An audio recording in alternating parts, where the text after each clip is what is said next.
ሰላም ጤና ይስጥልኝ እንደምን ቆያችሁ ውድ አድማጮቻችን ይህ ፋስት ስፖርት ዩብ ነው። የለንደኑ ኃያል ክለብ ቼልሲ መላው ዓለምን ጉድ ያስባለ ዝውውር ፈጽሟል። የአስቶን ቪላው ኮከብ ተጫዋች ሞርጋን ሮጀርስ አርሰናልን ለመቀላቀል ከጫፍ ደርሷል።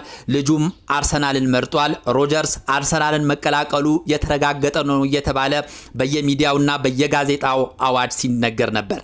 ነገር ግን የፈለገውን ጠይቆ የማያጣው የለንደኑ ኩራት ቼልሲ ሞርጋን ሮጀርስን በማሳመን እንደዚሁም ለአስቶን ቪላ ሪከርድ የሆነ ረብጣ ፓውንድ በመክፈል ልጁን ከአርሰናል ነጥቆ ወደ ስታንፎርድ ብሪጅ አምጥቶታል።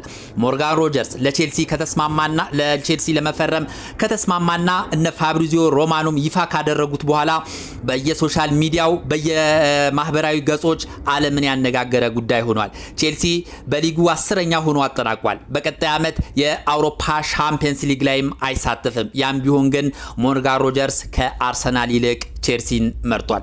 ለመሆኑ ከሞርጋን ሮጀርስ ዝውውር ጀርባ የነበረው ሚስጥር ምንድነው? ቼልሲ ሞርጋን ሮጀርስን ምን ብሎ አሳምኖት ነው ቼልሲን ሊመርጥ የቻለው?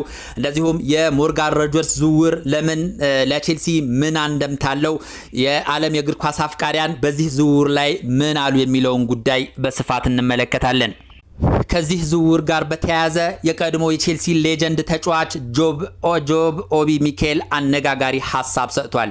የእንግሊዝ ፕሪሚየር ሊግን አንስተህ እንደዚሁም በሚቀጥለው ዓመት የአውሮፓ ሻምፒየንስ ሊግ ተሳታፊ ሆነ እጅግ አጥብቀህ የምትፈልገው ተጫዋች እምቢ ብሎ ለሌላ ክለብ ከፈረመ ያ ክለብ ምን ያህል ኃያል እንደሆነ ያሳያል ሲል ሐሳቡን ገልጿል። ቼልሲ የአውሮፓ ሻምፒየንስ ሊግ ላይ አይሳተፍም። ባለፈው ዓመትም 10ኛ ሆኖ ነው ያጠናቀቀው። ነገር ግን ሞርጋን ሮጀርስ ምርጫው ከአርሰናል ይልቅ ቼልሲ ነው የሆነው። ይሄም ትልቅ መልእክት ያስተላልፈልናል። እውነተኛ የለንደን ተወካይ፣ እውነተኛ የለንደን ኩራት ማን እንደሆነ ያየንበት ትልቅ ዝውውር ነው ሲል ጆብ ኦቢ ሚኬል የአርሰናል ደጋፊዎችን ያበሳጨ ሐሳብ ሰጥቷል። እነዚህንና ሌሎች ቼልሲን የተመለከቱ ጉዳዮችን በስፋት እንመለከታለን። እስከ መጨረሻው አብራችሁን ቆዩ።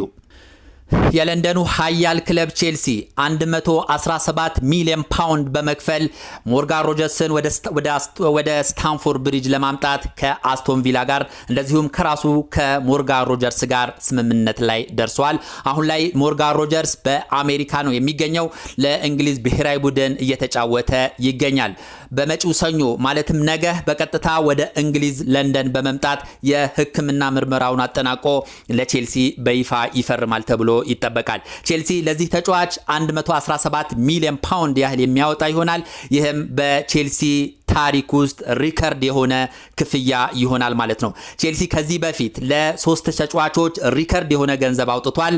እነማን ናቸው የሚለውን ጉዳይ ስንመለከት ለኢንዞ ፈርናንዴዝ 107 ሚሊዮን ፓውንድ በመክፈል ሪከርድ በሆነ ዋጋ ኢንዞ ፈርናንዴዝን ወደ ስታንፎርድ ብሪጅ ከዚህ በፊት ማምጣቱ ይታወቃል።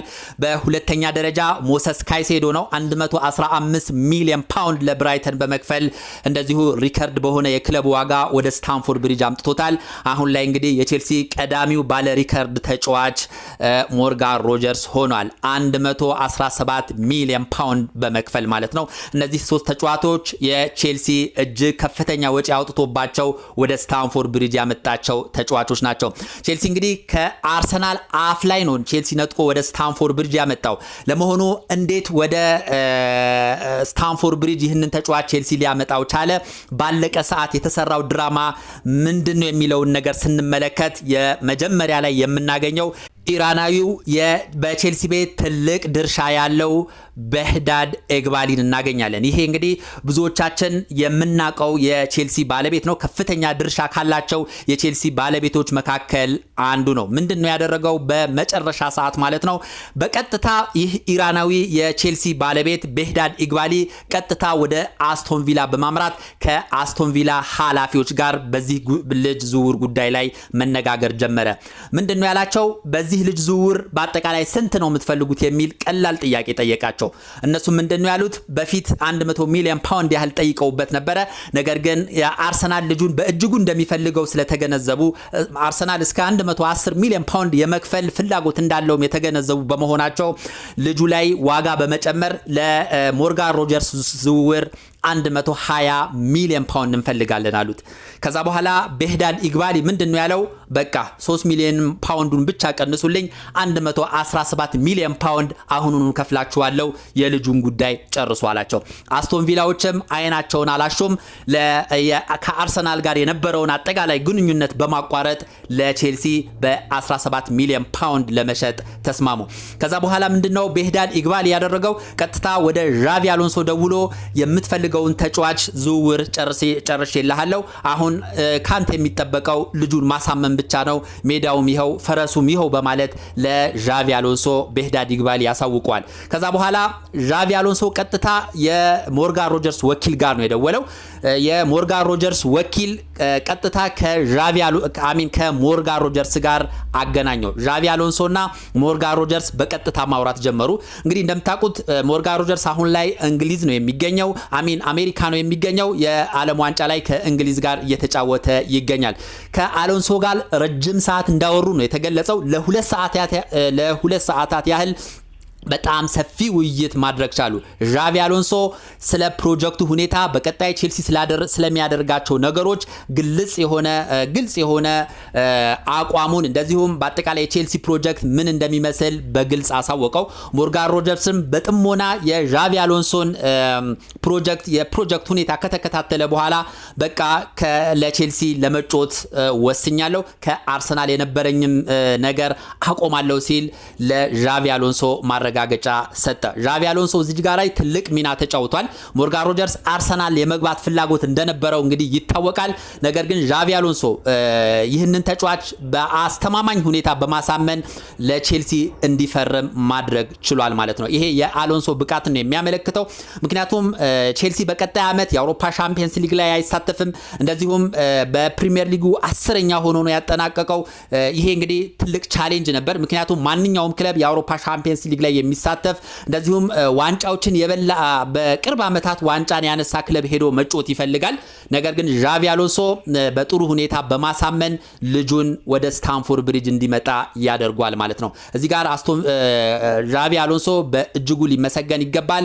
ብዙ የእግር ኳስ ቤተሰቦችም በእጅጉ እያሳመኑት ይገኛሉ። እንግዲህ በመጨረሻ የተሰራው ድራማ ይህ ነው። የቼልሲ ባለቤቶች የወሰዱት እርምጃም እጅግ አስደናቂ ነው። ከዚህ በፊት በስፖርት ዳይሬክተሮች ነበር የተጫዋቹ ዝውውር የሚጠናቀቀው።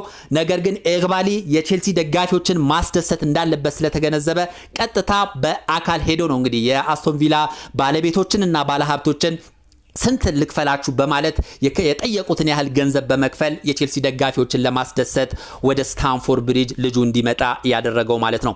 እንግዲህ ሞርጋን ሮጀርስ ወደ ቼልሲ ሂር ዩ ጎ ከተባለ በኋላ መላው ዓለም ነው እንግዲህ በየሶሻል ሚዲያው በየማህበራዊ ሚዲያው ከፍተኛ ንቅናቄ ነው የተፈጠረው። ምክንያቱም የአርሰናል ከዚህ በፊት ይህንን ተጫዋች በእጅጉ ሲፈልገው ነበር። እንደዚሁም በአንዳንድ ጉዳዮች ዙሪያ ላይ ሁላ ስምምነት ሁላ ደርሰዋል የሚሉ ሀሳቦች እየተሰነዘሩ ነበረ።